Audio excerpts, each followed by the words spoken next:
Now let's look at another simple use case of grid. We have a set of 3 profiles laid out in a single row with a link at the end.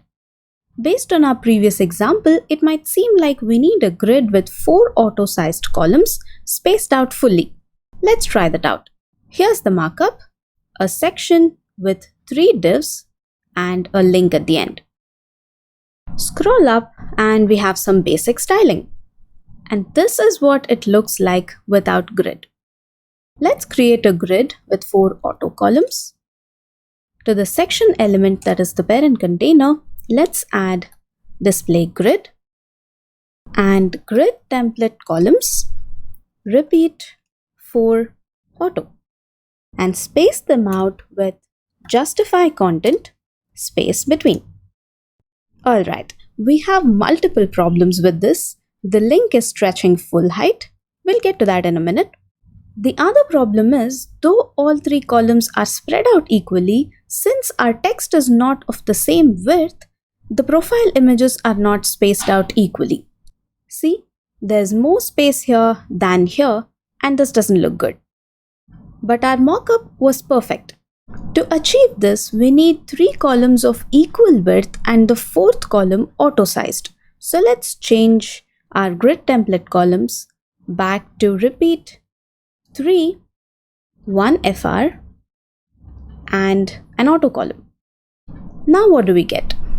The spacing is perfect between the images, but our border bottom is stretching full width. Let's inspect.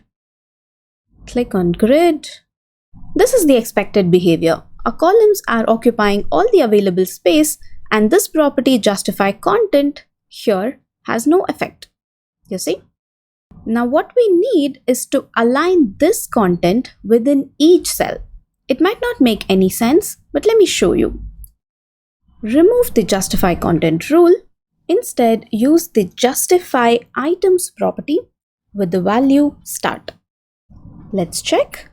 Now we have exactly what we need. But what happened? Note that the size and position of each cell still remains the same, but the size of the content within changed. That's why our border is also limited to the content within. If we change the value of justify items to end, this is what happens. The content now moves to the end of the cell. How about center? So the property justify items controls the horizontal alignment of the items within each cell. By default, this value is stretch, which is what we saw. Let's change it back to start. Applying the same concept to this link, by default, this is stretching full height.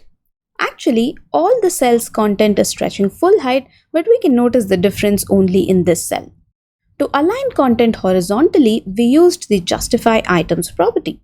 Similarly, to align content vertically, we need to use the align items property. And in our case, the value is end, which means bottom, because we want the link to appear at the bottom of the cell. There we go. We can of course place this in the center by changing the align items value to center, or at the top using start. This property is actually affecting all these cells. Let me show you. Let's add some height to this section. Let's say height 16 rem. And now you see all the content is aligned to the end. Change the value to center and all the items content aligned to the center of the cell. Change this to start and you'll notice that everything is at the start, which means the top. Let me activate the grid lines so you can clearly see the difference. Start, center, and end. Similar to the place content shorthand property, we can combine these 2 rules into a place items shorthand property. The first value is the align items value, which is end, and the second value is the justify items value, which is start in our case. Let's verify. Yes, it still remains the same. Now, before we conclude this episode, using the same properties we just learned, let's solve the question every front-end developer faces: how to center a div. So here's a div. Let's center it on this page.